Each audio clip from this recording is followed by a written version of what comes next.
তো আল্লাহ বলেন ইন্নাকা কাদিহুন ইলা রাব্বিকা কাদহান ফামুলাকি, হে মানুষ তুমি তোমার রবের কাছে পৌঁছা পর্যন্ত কঠোর পরিশ্রম করতে হবে, তারপরে তুমি তোমার রবের সাক্ষাৎ পাবে।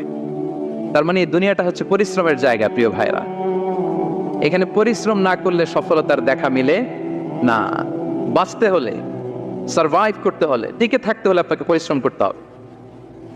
এই পৃথিবীতে কেউ কাউকে জায়গা করে দেয় না, এখানে জায়গা করে নিতে হয়, ঠিক কিনা বলেন? আপনি যদি পরিশ্রম করেন, পরিশ্রমে যে ঘাম ঝরে শরীর থেকে, পরিশ্রমের ঘামে জন্ম নেয় সফলতার বীজ।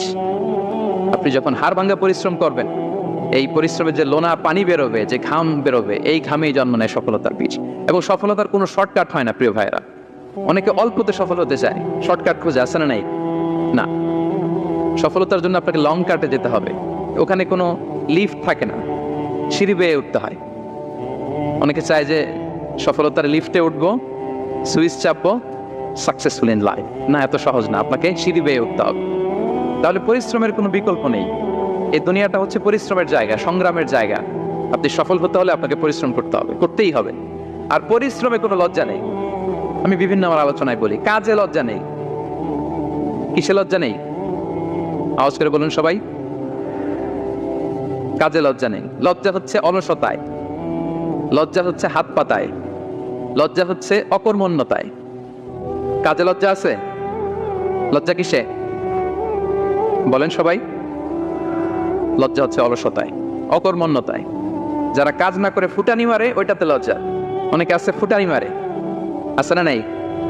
কাজ করে না, সব ফুটানি, এই ফুটানিতে লজ্জা।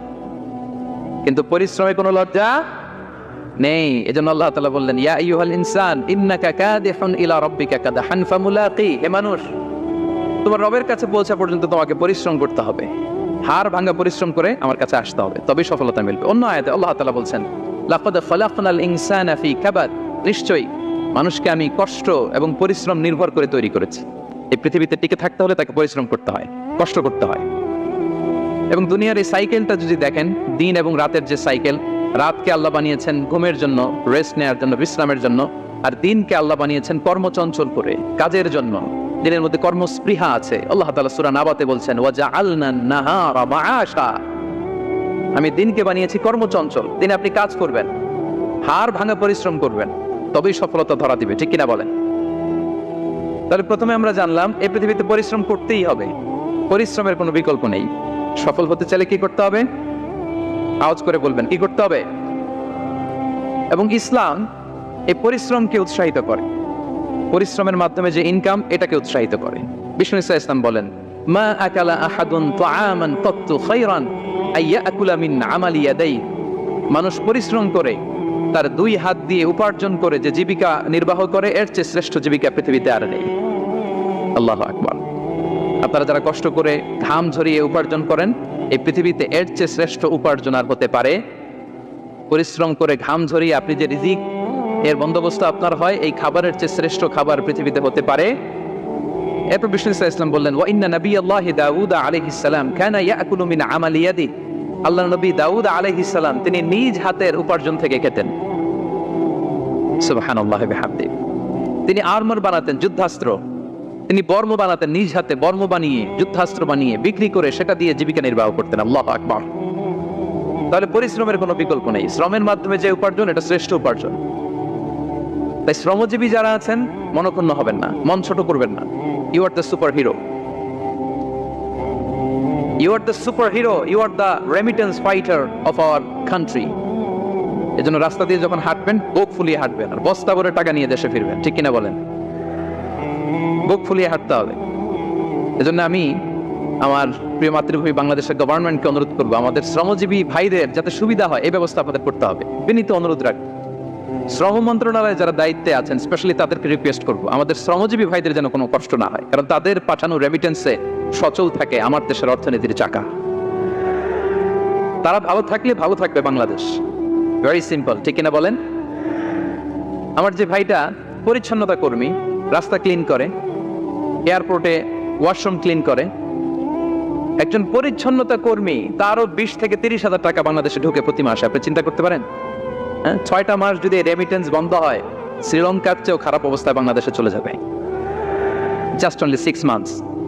ভয়ঙ্কর অবস্থা হবে বাংলাদেশে। এটা আল্লাহর পক্ষ থেকে একটা স্পেশাল রাহমা, মার্সি এন্ড ব্লেসিংস, যে আমাদের রিজিকের তাগিদায় সারা বিশ্বে যে কাজ করতে হয়, আমরা কাজ করি আর দেশে টাকা পাঠাই, আর সচল থাকে আমার দেশের অর্থনীতিটি চাকা, আলহামদুলিল্লাহ পড়েন।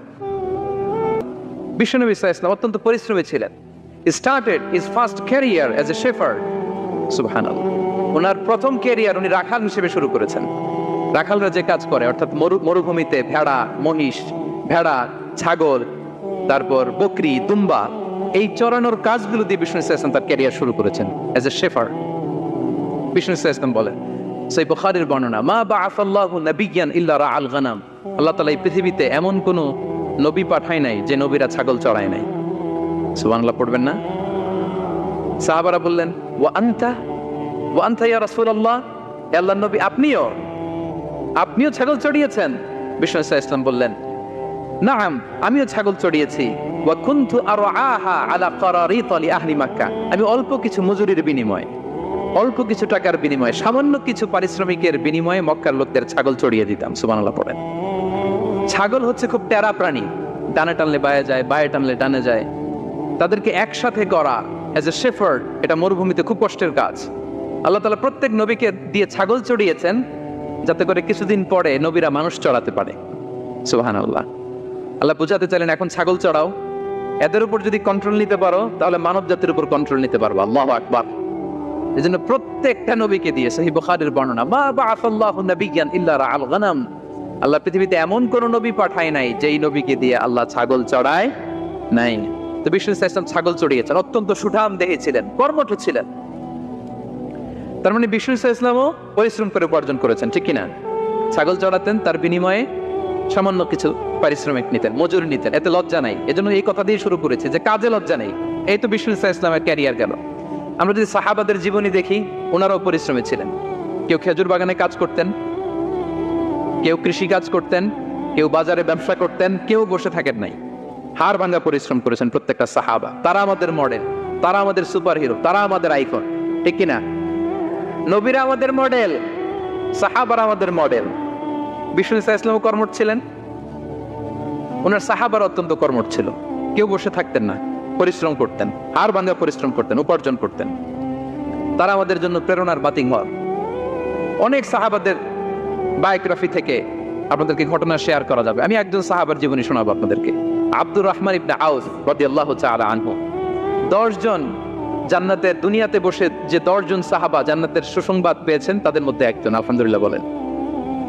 আব্দুর রহমান ইবনে আউফ রাদিয়াল্লাহু তাআলা আনহু প্রথম 8 জন মক্কায় যারা কালিমা পড়ে মুসলমান হয়েছে তাদের একজন। তার স্ট্যাটাসটা আগে জেনে নেন। তো তিনি যখন মক্কা থেকে হিজরত করে মদিনায় গেলেন, মনে রাখবেন মক্কা থেকে যে সাহাবারা বাড়ি ঘর ছেড়ে হিজরত করেছে তাদেরকে বলে মুহাজির, মানে হিজরতকারী সাহাবা। আর মদিনাতে যে সমস্ত সাহাবারা তাদেরকে রিসিভ করেছেন তাদেরকে বলে আল আনসার, মানে সাহায্যকারী সাহাবা। তো যারাই হিজরত করে মক্কা থেকে মদিনায় যেত, বিষ্ণু সাল্লাল্লাহু আলাইহি ওয়াসাল্লাম মদিনার কোন সাহাবীর সাথে তার ভাই পাতিয়ে দিতেন, আল মুআখাত, ব্রাদারহুড করে দিতেন, দায়িত্ব দিতেন যে তুমি এই সাহাবীকে দেখবে। তো আব্দুর রহমান ইবনে আউফ রাদিয়াল্লাহু তাআলা আনহু যখন হিজরত করে গেলেন, তার দেখভাল করার জন্য যে সাহাবীর দায়িত্ব পড়লো তার নাম হচ্ছে সাআদ ইবনে রাবি', আনসারী সাহাবী রাদিয়াল্লাহু তাআলা আনহু। বিষ্ণু বললেন, সাআদ, আব্দুর রহমান ইবনে আউফ তোমার ভাই, ভাই বানিয়ে দিলেন। কি বানিয়ে দিলেন? তুমি তাকে টেক কেয়ার করবে, সে হবে তোমার মেহমান। সুবহানাল্লাহ। সাআদ ইবনে রাবি' রাদিয়াল্লাহু তাআলা আনহু তিনি আব্দুর রহমান ইবনে আউফকে ডেকে নিয়ে গেলেন, ঘরে নিয়ে গেলেন মেহমানকে, এবং বললেন, ইয়া সাআদ ইন্নী আকসারুল আনসারি মালান। হে সাআদ, তুমি চিন্তা করো না, তুমি মনে করো না যে তোমার ভরণ পোষণ দিতে আমার কষ্ট হবে। আমি মদিনার সবচাইতে বড় বিজনেস ম্যাগনেট, সবচাইতে বড় বিজনেস ম্যাগনেট আমি। No tension, don't worry about it. Tension নিও না, আসো, তোমার জন্য আমার কি প্রপোজাল শোনো। ফাআকসিমু লাকা নিসফা মালি, আমার যত সম্পদ আছে আমি অর্ধেক তোমারে দিয়ে দিব। সুবহানাল্লাহ। এত আসতে আপনার বাড়িতে কেউ মেহমান হলে করতে পারবেন এরকম? আল্লাহ, কেমন প্রেরণার বাতিঘর তারা। ফাআকসিমু নিসফা মালি, আব্দুর রহমান ইবনে আউফ, আমার অর্ধেক সম্পদ তোমারে দিয়ে দিব। এখানেই শেষ না, এরপর বলতে লাগলেন, আমার অনেকগুলো স্ত্রী আছে, তুমি কোথায় যে মেয়ে খুঁজবা, প্রস্তাব দিবা, এত ঝামেলার দরকার নেই। আমার কোন স্ত্রীকে তোমার ভালো লাগে বলো, তার যদি তোমাকে ভালো লাগে তাহলে প্রয়োজনে তাকে আমি ডিভোর্স দিয়ে দিব, তাকে নিয়ে তুমি সুখের সংসার করবা। আল্লাহু আকবার, আল্লাহু আকবার। অর্ধেক সম্পদ দিয়ে দিব, আমার একাধিক স্ত্রী আছে, কাউকে যদি তোমার পছন্দ হয় এবং সেও যদি তোমাকে পছন্দ করে, প্রয়োজনে তাকে ডিভোর্স দিব, new life, new career, just go on. আমরা এই সুযোগ পেলে কি করতাম? সাথে সাথে অর্ধেক সম্পদ নিয়ে নিতাম, ঠিক কিনা? আব্দুর রহমান ইবনে আউফ, প্রেরণার বাতিঘর, উনি কি করলেন?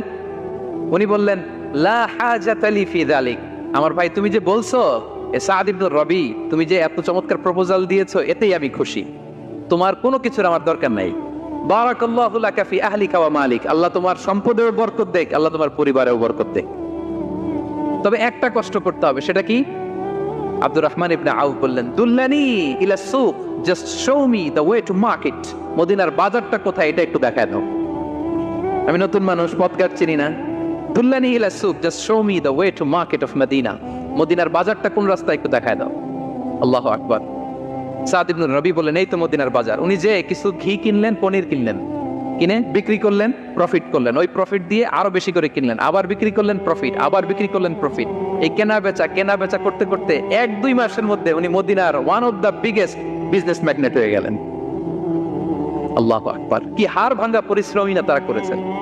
একেবারে রেডি ক্যারিয়ার ছিল, গেলাম সবচেয়ে বড় বিজনেসম্যানের অর্ধেক সম্পত্তি পেয়ে গেলাম। He didn't accept the ready career, rather he made his own path with his own endeavor. নিজের চেষ্টায়, নিজের পরিশ্রমে, নিজের ঘাম ঝরিয়ে নিজের ক্যারিয়ার তৈরি করেছেন। চিল্লায় বলেন ঠিক কিনা?